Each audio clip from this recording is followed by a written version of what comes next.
Batman: Return of the Joker for the NES. Apparently it's a sequel to the first Batman NES game that was based off the 1989 movie, even though this particular video game has little to do with either the movie or that earlier title, other than the fact that the Joker has returned and is causing trouble yet again, and it's up to Batman to take him down yet again. Now that's a comic book epic for the ages, ladies and gentlemen. Batman: Return of the Joker is more of a straightforward action side-scrolling platform thing than its predecessor. You control Batman and must make it from point A to point B in each level on your way to the main boss. Because of the straightforward nature of the levels, your wall jumping ability from the first game is gone kaput, never to be seen again. But you do have a nifty slide attack which has some uses, and you do have the ability to shoot upwards. Yes, once again, Batman is equipped exclusively with firearms in this video game. You start off with a standard wrist blaster shooting mini batarangs for lack of a better name, but can acquire other weapons along the way such as homing missiles and a slow but powerful blaster type thing. If you hold down the B button while equipped with any of these additional weapons, you'll charge your weapon and fire a more powerful shot. The shot varies depending on the weapon equipped.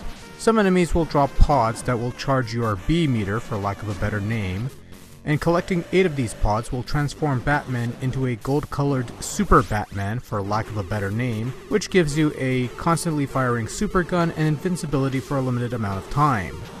Pits and crushing ceilings can still kill you in this form, however. There are 7 stages of play in Return of the Joker, each divided into either 2 or 3 rounds. At the end of 5 of these stages, you'll fight a boss, which is actually structured a bit differently from the usual platforming stuff, such as Batman suddenly able to withstand more than 8 hits, as was the case with the main levels.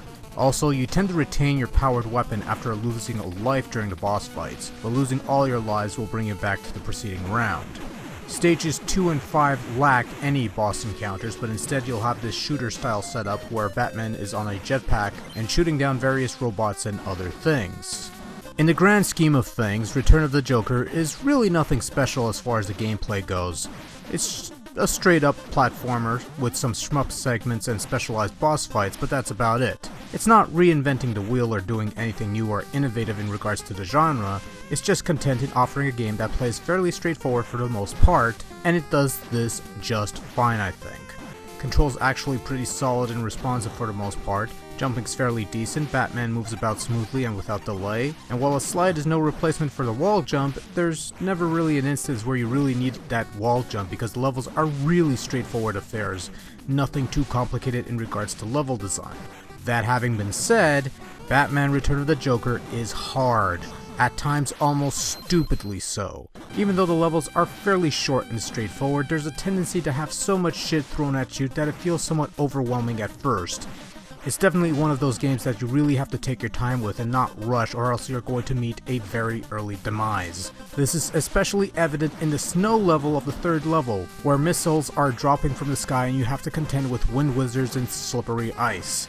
There's also some tricky platforming to deal with, and also ambushing enemies that you'll have to fend off. And it can be a pain in the ass, no doubt, especially the first time out. Things aren't helped with the knockback you suffer whenever you take a hit. Funny thing is that you're only knocked back if you take a hit while grounded. If you take a hit while in midair, there's no knockback, you just lose any and all momentum and drop to the ground.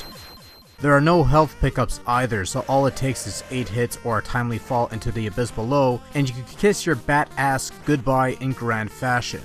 On the bright side, you do have a password system to save your progress, a straightforward one at that, and you do have unlimited continues, which helps. Believe it or not, the boss fights are actually not that hard because you could withstand a hell of a lot more than you could during the platforming segments, and it takes a bit of memorization to recognize the patterns and all that. Even the shooter segments are fairly easy fare. On a whole, it's not an impossible game, but there's a fairly good chance you won't be clearing this on the first shot. Not when they toss shit like this.